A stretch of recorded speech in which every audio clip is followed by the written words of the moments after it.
बिस्मिल्लाहिर्रहमानिर्रहीम। अस्सलाम वालेकुम नाज़रीन, आप यूट्यूब चैनल देख रहे हैं। मैं इमरान खान हूँ। इससे पहले मैंने आपको एक ऑडियो सुनाई थी पिछले एक वीलॉग में, जिसमें सलमान अकरम राजा साहब ये कह रहे थे मिर्ज़ा अफरीदी के यहाँ पे फार्म हाउस पे लाहौर में।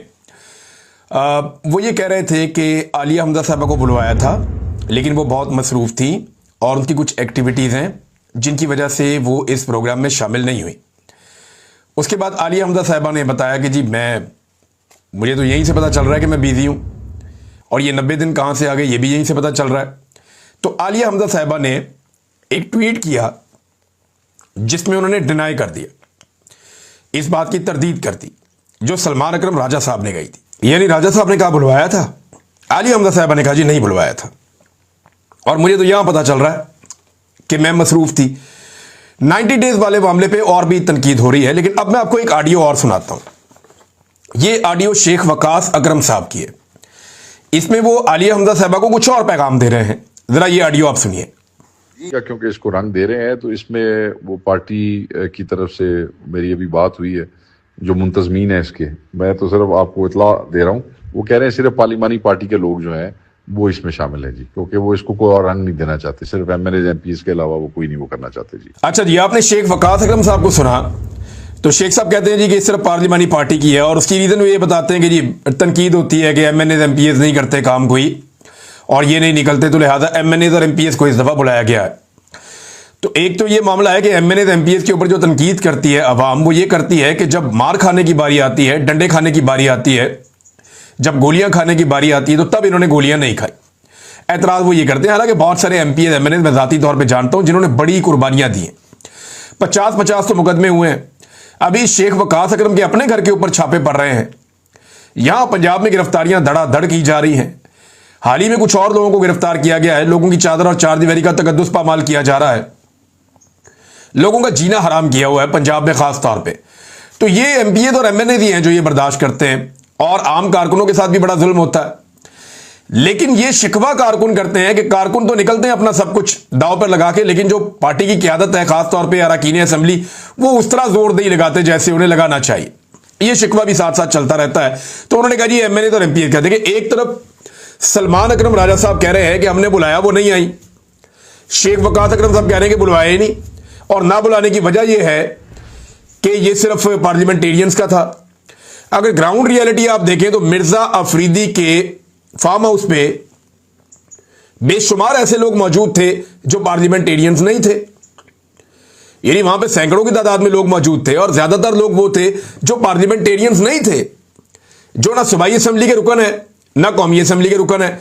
तो अगर वो सब लोग आ गए तो फिर मिर्जा अफरीदी खुद भी तो वहां मौजूद था ना, वो भी तो पार्लियामेंटेरियन नहीं है, तो वो भी वहां मौजूद था। तो आलिया हमजा वहां मौजूद क्यों नहीं थी? हालांकि आलिया हमजा पंजाब की चीफ ऑर्गेनाइजर है। यह सवाल जब उठाया गया तो इसके अभी तक कोई जवाब सही तरह आया नहीं। अच्छा, यह ऑडियो लीक हो गई, और इसके बाद शेख वकास अकरम साहब ने उनकी एक और ऑडियो आई जिसमें उन्होंने बड़ी टिका के तनकीद की है कि हमारी ऑडियोज लीक की जाती है और ये सोशल मीडिया के ऊपर बयानियां बनाए जाते हैं, ज्यादती की जाती है। तो ये क्योंकि पार्टी के अगर अंदर की कोई बात है ना, आपस की कोई बात है, तो वो ऐसे ऑडियोज लीक हो जाना भी जरा मायूब लगता है। लेकिन पाकिस्तान तहरीक इंसाफ के अंदर सब चलता है आजकल कि पार्टी की अपनी लड़ाइयां बहुत ज्यादा बढ़ गई हैं। यानी एक तो मिर्जा अफरीदी को टिकट दिया जा रहा है, इसके ऊपर पार्टी हराना। अच्छा, मेरी बहुत सारे लोगों से बात हुई, ये मैं आपको वो बात बताने लगा जो मेरी जाती तौर पे लोगों के साथ बात हुई है। जो लोग मिर्जा अफरीदी के घर गए उनमें से कई लोगों से मैंने बात की। मैंने कहा जी आप जब मिर्जा अफरीदी के घर गए तो आप क्या प्लान करके गए थे? तो मुझे जितने लोगों से मेरी बात हुई उन सब ने मुझे ये कहा कि हमें पता ही नहीं था कि हम उनके घर जा रहे हैं। मैं कहा यार आप छोटे बच्चे हैं, आपको क्यों नहीं पता कि आप कहां जा रहे हैं? आप वहां से चल पड़े खैबर पख्तूनख्वा से काफिले लेकर के, जनाब हम जा रहे हैं अली अमीन गंडापुर के साथ। वो हमें कहां लेकर जा रहा है? कहते जी हमें ये पता था लाहौर जाना है। हमें व्हाट्सएप की लोकेशन भी शेयर की गई थी कि अगर कोई आगे पीछे हो जाए तो ये लोकेशन है जहां पे पहुंचना है, ये फार्म हाउस है। लेकिन हमें ये नहीं पता था कि ये फार्म हाउस मिर्जा अफरीदी का है, या हमें तो ये भी नहीं पता था कि मिर्जा अफरीदी का लाहौर में कोई फार्म हाउस भी है। अच्छा, इस बारे में तो वाकई मुझे भी नहीं पता था कि मिर्जा अफरीदी का लाहौर में वाकई कोई फार्म हाउस है। तो इस पे मैं इसलिए भी एतबार करता हूं कि इससे पहले कभी ये हाईलाइट हुआ भी नहीं कि रायविंड में कोई मिर्जा अफरीदी का भी अपना कोई फार्म हाउस है। बहरहाल ये फार्म हाउस तो वहां मौजूद है, और यहां पे बड़ी तादाद में, पता नहीं वो उनका या उनके किसी रिश्तेदार का, लेकिन जो भी है वहां पे मिर्जा अफरीदी साहब ने बंदोबस्त किया हुआ था और ये सारे वहां पहुंच गए। इनकी अक्सरियत ये जानती नहीं थी कि उन्हें मिर्जा अफरीदी के फार्म हाउस पर ले जाया जा रहा है और ये उन सबका दावा है। यानी जितने लोगों ने मेरे साथ बात की उन्होंने कहा जी हम बाकियों की तरफ से भी आपको बता देते हैं कि चंद लोगों के अलावा ये लोगों को पता ही नहीं था कि हमें कहां लेकर जा रहे हैं। हम तो काफिले के अंदर चले गए, जहां पे हमें हमारे कायद अली अमीन गंडापुर साहब ले गए, हम उनके पीछे पीछे चले गए। इमरान खान साहब की फैमिली को भी इवन ये नहीं पता था कि मिर्जा अफरीदी के घर जा रहे हैं ये लोग सारे इकट्ठे होकर, नहीं पता था, उनकी फैमिली को भी नहीं पता था। बहरहाल ये वहां पहुंच गए और ये मैं उनकी फैमिली से कंफर्म करके आपको बता रहा हूं, मैंने डायरेक्ट तो बात नहीं की, लेकिन जिन लोगों ने बात की उन्होंने मुझे बताया कि जनाब उनको 2-3 चीजों का तो फैमिली को नहीं पता था। एक वो बड़े हैरान हुए कि मिर्जा अफरीदी, और दूसरा वो बड़े हैरान हुए कि ये 90 दिन का मामला कहां से आ गया बीच में, ये 90 डेज का गेम कहां से खेल दिया गया। अब नॉर्मली वैसे ये साद रसूल साहब ने भी इस पर यही तबसरा किया और बहुत सारे लोग और भी कह रहे हैं कि अली अमीन गंडापुर साहब हमेशा तहरीक का मोमेंटम तोड़ देते हैं, जब वो कहीं ऊपर जाने लगती है उस वक्त तोड़ देते हैं। पहले जब डी चौक में सारे पहुंचने लगे थे तो गंडापुर साहब डी चौक के बजाय घर चले गए, केपी हाउस चले गए और वहां पे उन्होंने फ्रेश होने के बाद वो पहाड़ों पे चढ़ गए और पता नहीं क्या कुछ करके वो वापस खैबर पख्तूनख्वा पहुंच गए। एक तो ये हुआ। दूसरी मरतबा कारकुनों को गोलियां लग रही थी, लोग शहीद हो रहे थे, गंडापुर साहब डी चौक आने के बजाय पिछले चौक से ही वापस मुड़ गए और लोगों को वहां निहत्ता छोड़ के गोलियां खाते हुए, जख्मी होते हुए वो वहां से निकल गए। लोग लापता भी हुए, इन्होंने नहीं बताया, हमने तो नहीं बताया, इन्होंने कहा कि लोग लापता हुए, उनका अभी तक कुछ पता नहीं है। अभी जुनेद अकबर साहब भी कह रहे थे कि हमें बताया जाए, हमने तमाम आईजीज को लिखा अपने लापता अफराद के हवाले से, हमें इंफॉर्मेशन नहीं दी जा रही। तो गंडापुर साहब ये मोमेंटम तोड़ देते हैं। इस मरतबा उन्होंने मोमेंटम बहुत जल्दी तोड़ दिया, पहले ही तोड़ दिया या कोशिश की है तोड़ने की। मैं बताता हूं ग्राउंड पे क्या हो रहा है, वो चीजें आपके साथ शेयर करता हूं। लेकिन 90 दिन वाला मामला कहां से आया, इस पे सारे हैरान है। ये इमरान खान साहब के रिश्तेदार हैं अहमद खान न्याजी, उनका मैं स्टेटमेंट सुन रहा था और उन्होंने क्या कहा इस बारे में, लोग काफी वहां गुस्से में थे। वो एक खिताब कर रहे थे अहमद खान न्याजी, उन्होंने क्या कहा जरा ये भी आप सुन लें। हमें 300 दिन 90 दिन नामंजूर है। हमें सलीमा खान ने 5 अगस्त का टाइम दिया है, हमने 5 अगस्त को हमें टाइम चाहिए। हम हर गली जाएंगे, हर मोहल्ले जाएंगे, हम हर शहर जाएंगे, हर डिस्ट्रिक्ट जाएंगे। हम नहीं बैठेंगे जब तक खान हमें ट्रक की नापति दिखाओ। कभी मुज़ाकरात से दिखाते हो, कभी 5 तारीख, कभी 10 तारीख, कभी ईद से पहले, कभी ईद से बाद। हम बस हो गई हमारी, अब 2 साल से हमारा लीडर अंदर है, बहुत हो गया। अच्छा जी, ये भी कह रहे हैं जी हमें ट्रक की बत्ती दिखा देते हैं, कभी हमें कहते हैं जी ईद से पहले, कभी कहते हैं ईद के बाद। रोज एक नई कहानी हमें सुना दी जाती है, हमारी बस हो गई है। और ये इमरान खान साहब के रिश्तेदार है अहमद खान न्याजी साहब, जो इमरान खान साहब के बहुत करीबी हैं और इमरान खान साहब इन पर भरोसा भी करते हैं। अब मामला आ जाता है मिर्जा अफरीदी। मिर्जा अफरीदी साहब का पैसा जीतता है या इमरान खान साहब के बताए हुए नजरिए के लिए कुर्बानियां देने वाला वर्कर जीतता है। इस वक्त मुकाबला यह है। पाकिस्तान तहरीक इंसाफ में बेशुमार लोगों ने बहुत सारी कुर्बानियां दी हुई हैं। मैं किसी भी एक सेनेटर का नाम नहीं लेना चाहता, लेकिन ये वो बाकी लोग हैं जो उम्मीदवार हैं जिन्होंने काफी कुर्बानियां दी हुई हैं और इमरान खान साहब ने जेल से उनका नाम लिया हुआ है। और बाकायदा पाकिस्तान तहरीक इंसाफ के वो लोग जो जेल में इमरान खान साहब से तवातर के साथ मिलते हैं, उन्होंने ये बताया कि इमरान खान साहब ने बार बार सेनेटर्स के नाम बताए हैं और उन्होंने मिर्जा अफरीदी का नाम नहीं लिया। लेकिन गंडापुर साहब या इनके करीबी लोग जो है वो ये कहते हैं कि मिर्जा अफरीदी को टिकट देना है। अभी ये पैसा जीतता है या नजरिया जीतता है, मुकाबला इस बात का है। और क्या इमरान खान साहब वाकई में चंदे की बुनियाद के ऊपर टिकट दे देंगे? जेल में बैठ गए इस वक्त कि जनाब एक आदमी चंदा दे रहा है तो उसको टिकट दे देते हैं। चंदा तो पाकिस्तान तहरीक इंसाफ को बेशुमार मिल जाता है। ये तो जब मामला खुलेंगे तब पता चलेगा कि चंदा किस किस से दिया। लोग रसीदें लेकर बैठे हुए हैं, लोग जो है लिख लिख के पर्चियां रख के बैठे हुए हैं कि हमने इतना इतना चंदा दिया था और उसके बदले हमें मायूसी मिली है। खैबर पख्तूनख्वा में भी और ओवरसीज में भी बेशुमार कहानियां चंदे के हवाले से, कितना चंदा इकट्ठा हुआ, कैसे इकट्ठा हुआ, ये आने वाले दिनों में आपको पता चलेंगे। इमरान खान साहब बाहर आएंगे तो लोग उनको तफसीलात बताएंगे कि जनाब हमने कितना कितना चंदा दिया था और किस किस बंदे को पहुंचाया था। तो मिर्जा अफरीदी अकेला तो नहीं है, लेकिन मिर्जा अफरीदी साहब का पैसा जो है वो, यानी पैसा तो फिर पैसा होता है ना। और कुछ सहाफियों ने ये क्लेम किया पाकिस्तान में, मैं उन्हें सुन रहा था, उन्होंने कहा कि मिर्जा अफरीदी ने यह चैलेंज किया कुछ सहाफियों के सामने कि मुझे अगर बहुत ज्यादा पैसा भी 1 अरब रुपए में भी एक एमपीए खरीदना पड़ा तो मैं खरीदूंगा और मैं सेनेटर बन के दिखाऊंगा। ये चैलेंज मिर्जा अफरीदी साहब ने किया, तो ठीक है जी, वो चैलेंज कर सकते हैं, उनके पास बहुत सारा पैसा है। और अभी मैं देख रहा हूं हमारे कुछ सहाफी भी एक जैसे ट्वीट्स कर रहे हैं। नॉर्मली ये गलती एस्टेब्लिशमेंट के इशारों पर चलने वाले जो सहाफी हैं या एस्टेब्लिशमेंट की तरफ से जो व्हाट्सएप में पैगाम आता है, वो पैगाम चलाने वाले जो सहाफी हैं, नॉर्मली ये गलती उनसे होती है कि वो एक जैसा ट्वीट रीट्वीट कर देते हैं या एक जैसा ट्वीट कर देते हैं, उनके अल्फाज भी आगे पीछे नहीं होते, और ये कई मरतबा उनसे गलतियां हो चुकी हैं। ऐसे ही मिर्जा अफरीदी के लिए जिन सहाफियों ने ट्वीट किए उन्होंने एक जैसे ट्वीट कर दिए, और मिर्जा अफरीदी साहब की ताकत, पैसा और उनका असर रसूख बोल रहा है, और एस्टेब्लिशमेंट में भी उनके बड़े अच्छे मरासम हैं। ये गलती अमूमन जो है वो एस्टेब्लिशमेंट से जुड़े हुए सहाफी करते हैं, लेकिन अब ये दूसरी तरफ भी गलती हुई है, वरना एक जैसे हरूफ जो हैं वो हरफ बारफ ट्वीट नहीं हो सकते थे।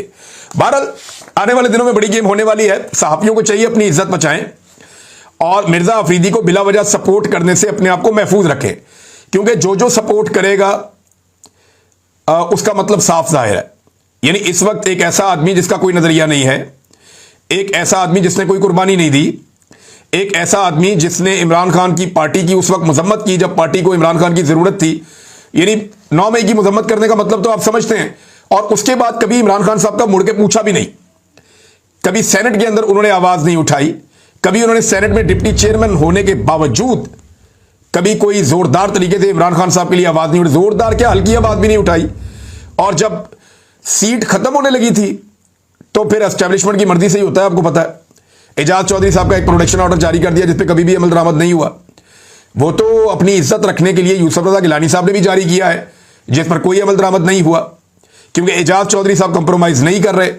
तो मिर्जा अफरीदी साहब को जनाब अब टिकट देने में तुला हुआ है पाकिस्तान तहरीक इंसाफ का एक बड़ा हिस्सा, और सहाफियों के अंदर भी, यानी जो सहाफी इसकी मुखालफत हमने क्या करनी है, हमारा इस पॉलिटिकल पार्टी से ताल्लुक ही कोई नहीं, जिसको मर्जी टिकट दे जो मर्जी करें, लेकिन भाई ये चूरन तो ना बेचे ना कि जनाब ये पार्टी जो है वो नजरिए के ऊपर खड़ी है। अगर तो नजरिए के ऊपर खड़े हैं तो नजरियाती लोगों को टिकट मिलने चाहिए थे। ये तो चूरन है ना कि आप ये कहें कि जनाब नजरियाती लोगों को टिकट मिलने चाहिए, जिन लोगों ने कुर्बानियां दी हैं उनका हक होना चाहिए, और दूसरी तरफ जो कुर्बानियां देने वाले हैं वो बेचारे अपनी कुर्बानियों की लिस्टें लेकर बैठे हुए हैं, और एक सरमायादार आता है और चंदे की बुनियाद के ऊपर अपना टिकट लेके साइड पे हो जाता है। और इस वक्त सारा निजाम कोशिश कर रहा है कि जनाब उसको किसी तरह सेनेटर बनवा दे। हो सकता है बनवा भी दे, इस निजाम में यही होता है ना, जब शहबाज शरीफ वजीर आजम बन गया, जब आसिफ अली जरदारी सदर बन गया, तो क्या मिर्जा अफरीदी पाकिस्तान तहरीक इंसाफ के टिकट से सेनेटर नहीं बन सकता? बन सकता, भी पैसे की और एस्टेब्लिशमेंट की ताकत है, और कुछ भी हो सकता है यहां पे। बहरहाल ये कोशिश की जा रही है, एक तरफ लीडरशिप की लड़ाइयां चल रही है, दूसरी तरफ पाकिस्तान तहरीक इंसाफ भी मोमेंटम पकड़ रही है। कैसे, मैं आपको बताता हूं। मोबिलाइजेशन वाकई हो रही है ग्राउंड पे। अगर ये लड़ाइयां ना हो ना, पाकिस्तान तहरीक इंसाफ में हरकतें ना हो, देखें ना, अब इमरान खान की बहनें अटियाला जेल के बाहर खड़ी होकर इंतजार कर रही थी, और ये एमपीएस सारे इकट्ठे होकर खैबर पख्तूनख्वा से नहीं पहुंचे। वादा किया था इन्होंने, और ये वादा बाकायदा इमरान खान की बहनों ने बताया था कि ये सारों ने हमसे वादा किया है कि ये सब एमपीएस इकट्ठे होकर, मिनिस्टर्स भी, वजीर आला भी, ये अटियाला जेल के बाहर पहुंचेंगे बजट पास करने से पहले। ये वादा किया था सबने। बजट उन्होंने पास कर लिया असेंबली में बैठ के, लेकिन अटियाला जेल नहीं पहुंचे। लेकिन अब आप ये देखिए, और बहाना ये था कि जनाब पंजाब में जाएंगे तो पकड़े जाएंगे, हमारे ऊपर पर्चे वर्चे हैं, पंजाब में जाएंगे पकड़े जाएंगे। अब वही सारे एमपीए और एमएनए जो हैं वो इकट्ठे होकर पंजाब के दिल लाहौर के अंदर पहुंच गए, मिर्जा अफरीदी के फार्म हाउस पे। मिर्जा अफरीदी की सपोर्ट भी हो गई, आलिया हमजा का पत्ता भी काट दिया, और जो तहरीक के लिए 90 दिन का एक लंबा टाइम भी दे दिया, जो इमरान खान साहब की फैमिली को अभी तक इसके बारे में नहीं पता था, और ना ही पाकिस्तान तहरीक इंसाफ के कारकुन या बाकी लीडर्स इसके बारे में जानते थे। मेरी जिन लीडर से बात हुई, जो लोग यहां पहुंचे थे मिर्जा अफरीदी के फार्म हाउस पे, और मैंने सबसे एक बार जरूर पूछी, मैंने कहा यार आप लोगों को अगर वहां जाके पता चला कि मिर्जा अफरीदी का फार्म हाउस है तो आप लोगों ने कोई बात क्यों नहीं की? तो इसका मुझे किसी ने जवाब नहीं दिया। उन्होंने कहा जी पार्टी का डिसिप्लिन होता है, अब हम पहुंच गए थे, हम क्या बात करते हैं वहां पे, हमें तो पहले पता ही नहीं था कि हमें कहां पे लाया जा रहा है। अब जब पहुंच गए तो फिर वहां जो बात उन्होंने की वो उन्होंने की। दूसरा मैंने कहा जी 90 डेज का, उन्होंने कहा जी हमें बिल्कुल इसके बारे में नहीं पता था कि 90 दिन का कोई नया फॉर्मूला आने वाला है, हम इसके बारे में नहीं जानते थे। अब वो ये कर रहे हैं सलमान अकरम राजा साहब और अली अमीन गंडापुर साहब कि वो 90 डेज को जो है ना वो कूल डाउन करने के लिए या टोन डाउन करने के लिए, क्योंकि इस पे बहुत तनकीद हो रही है, तो वो ये कह रहे हैं जी तहरीक तो लंबी चलनी है 90 डेज तक, लेकिन 5 अगस्त हमारा इसका पीक होगा। हम 5 अगस्त में इसको पीक पे ले जाएंगे, सबसे ऊपर ले जाएंगे, और वो आप देखेंगे। अब अगर 90 दिन में इमरान खान साहब को अली अमीन गंडापुर साहब नहीं करवा पाते रहा तो क्या वो सियासत छोड़ देंगे? ये एक बड़ा सवाल है ना। 90 दिन में से एक दिन तो गुजर गया, ये दूसरा दिन चढ़ गया आज, तो क्या वाकई वो सियासत छोड़ देंगे? गंडापुर साहब ने एक चैलेंज अभी हाल ही में किया है, और उन्होंने फजल रहमान साहब को चैलेंज किया कि मेरे भाई के मुकाबले में इलेक्शन लड़ो यहां से, डीआई खान से, और हम ये कर देंगे तो आपको इलेक्शन नहीं जीतने देंगे। और बड़े सख्त अल्फाज गंडापुर साहब ने बोले। गंडापुर साहब ने चैलेंज किया फजल रहमान साहब को। फजल रहमान साहब के भाई ने इस चैलेंज का जवाब दिया। फजल रहमान साहब के भाई हैं और इनके छोटे भाई हैं इंजीनियर ज़ियाउर रहमान। उन्होंने वीडियो बयान जारी कर दिया। उन्होंने अली अमीन गंडापुर का इलेक्शन लड़ने का चैलेंज कबूल करते हुए कहा कि अली अमीन गंडापुर तुम्हारा चैलेंज कबूल है, तुम्हारी औकात नहीं कि फजल रहमान तुम्हारा चैलेंज कबूल करे। अच्छा, गंडापुर साहब ने यह कहा था कि डीआई खान से मेरे भाई के खिलाफ इलेक्शन जीत कर दिखाएं, यानी मेरा भाई रिजाइन करेगा, दोबारा इलेक्शन करवा देते हैं, और मेरे भाई को इलेक्शन हरा कर दिखाओ। मौलाना फजल रहमान ने इलेक्शन जीत लिया तो मैं इस्तीफा दे दूंगा, यह गंडापुर ने कहा था। अब उनके जो छोटे भाई हैं उन्होंने यह चैलेंज कबूल कर लिया। उन्होंने कहा मुफ्ती महमूद के इस बेटे से मुकाबला करके दिखाओ, तुम्हारी औकात भी नहीं है। मौलाना फजल रहमान तुम्हारा चैलेंज कबूल करे। मौलाना साहब ने तो तुम्हारे लीडर को इक्तदार की कुर्सी से घसीट कर निकाला था। वैसे मौलाना फजल रहमान साहब बता चुके हैं कि जनरल बाजवा और जर्नैलों के कहने के ऊपर उन्होंने ये तहरीक बनाकर पीडीएम की इमरान खान साहब की हुकूमत गिराई थी, और उसमें एस्टेब्लिशमेंट ने और जर्नैलों ने उनकी मदद की थी, और वहां पे मौलाना फजल रहमान साहब एस्टेब्लिशमेंट की तरफ से खेल रहे थे, जिनकी तरफ से वो अक्सर खेलते हैं। लेकिन मौलाना फजल रहमान साहब के भाई ने अली अमीन गंडापुर का चैलेंज कबूल किया।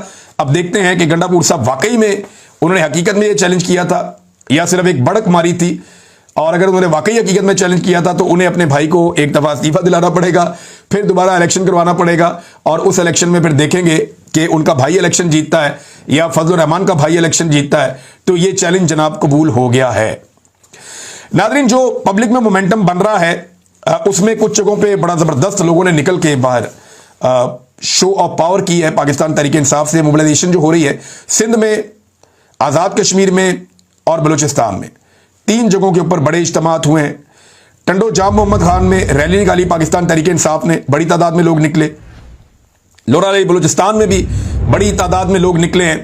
कोटली आज़ाद कश्मीर में लोगों ने बहुत बड़ी एक रैली निकाली है इमरान खान साहब के लिए। और आज के दिन में सुहेल अफरीदी साहब ने अपने हल्के में प्रोग्राम किया, और एक प्रोग्राम जो है वो मर्दान में आज आतिफ खान के घर से एक रैली निकलेगी, उनका घर जहां पे वहां से रैली निकलेगी मर्दान में पाकिस्तान तहरीक इंसाफ की। और देखते हैं कि यहां पे कैसा मोमेंटम बनता है। खैबर पख्तूनख्वा में बहरहाल अवाम निकल रही है। अवाम शिकवा तो करते हैं लीडरशिप से, लेकिन अवाम हार नहीं मानती। अवाम हर जगह पे निकलती है, बार बार निकलती है, और इमरान खान साहब की रिहाई में वो भी ये जानते हैं कि फैसला सड़कों पर ही होगा। लेकिन पाकिस्तान तहरीक इंसाफ के अंदर जो इस वक्त डिवीजन है ना, वो एक प्रॉब्लम क्रिएट कर देती है और मामला पीछे चला जाता है। नादरीन, एक खबर है माजिद नजामी साहब ने दी है, जर्नलिस्ट हैं बड़े अच्छे, और उन्होंने बताया कि हुकूमती आदादोशुमार के मुताबिक पंजाब में चीनी 164 के बजाय 205 रुपए किलो तक फरोख्त की जा रही है। ये जब चीनी थी ना 80 रुपए की, तो यहां पाकिस्तान में मातम होता था रोजाना की बुनियाद पे, हर टीवी चैनल पे यही टॉक शो चलता था। आज 205 रुपए किलो तक फरोख्त की जा रही है हुकूमती आदादोशुमार के मुताबिक। सूबे में मुकम्मल सन्नाटा है, ना कोई जुर्माने ना छापे। किसानों को भाषण देने वाले वजीरों मुशीरों को चुप लग गई है। बात करेंगे तो नौकरी से जाएंगे, क्योंकि वजीर आला मरियम नवाज के करीबी रिश्तेदारों की 8 शुगर मिले हैं। 8 शुगर मिले तो इनके घर की हैं, तो इन्होंने क्या शुगर माफिया को पकड़ना है? यानी जिनकी अपनी 8 शुगर मिले होंगी बकौल माजिद नजामी साहब के, कुछ का तो मुझे पता है, लेकिन 8 है ये मुझे नहीं पता था। जिनकी अपनी 8 शुगर मिले हैं वो शुगर माफिया को नथ डालेंगे या शुगर से पैसा इकट्ठा करेंगे? वहां अरबों रुपया इकट्ठा हो रहा है, तो ये क्यों पकड़ेंगे? तो ये कंफ्लिक्ट ऑफ इंटरेस्ट है। जो लोग कारोबार करते हैं वही हुकूमत में आकर बैठ जाते हैं, फिर वो ऐसी पॉलिसियां बनाते हैं कि अवाम की जेब से पैसा निकालते हैं और अपने कारोबारों को बढ़ावा देते हैं। हर पॉलिसी अवाम के खिलाफ बनाते हैं, और यही वजह है कि सारा का सारा शुगर माफिया इमरान खान के दौर में उसके खिलाफ हो गया था। तो नादरीन, ये है अब तक की सूरत हाल। पाकिस्तान तहरीक इंसाफ मोमेंटम बनाने की कोशिश कर रही है, लेकिन पाकिस्तान तहरीक इंसाफ इस वक्त जितनी मुश्किल में है और जितने बड़े उसूल इमरान खान साहब ने अपनाए हुए हैं, अगर वो एक एस्टेब्लिशमेंट के बंदे को इनकार नहीं कर सकते, मैं एस्टेब्लिशमेंट का बंदा इसलिए कह रहा हूं कि उन्होंने बहुत इंजॉय किया उस वक्त जब सारी की सारी पीटीआई को मार पड़ रही थी। इस बुनियाद पे मैं ये इज्यूम कर रहा हूं और ये मेरा तज्जिया है कि जिस आदमी को मार नहीं पड़ी और बाकी सबको मार पड़ रही थी, इसका मतलब है उसके एस्टेब्लिशमेंट से ताल्लुकात अच्छे हैं। अगर उनका बंदा अकोमोडेट हो रहा है तो उनके खिलाफ आप तहरीक कैसे चलाएंगे, सवाल ही पैदा नहीं होता। अब तक के लिए इतनी, अपना ख्याल रखिएगा, अपने चैनल का भी। अल्लाह हाफिज।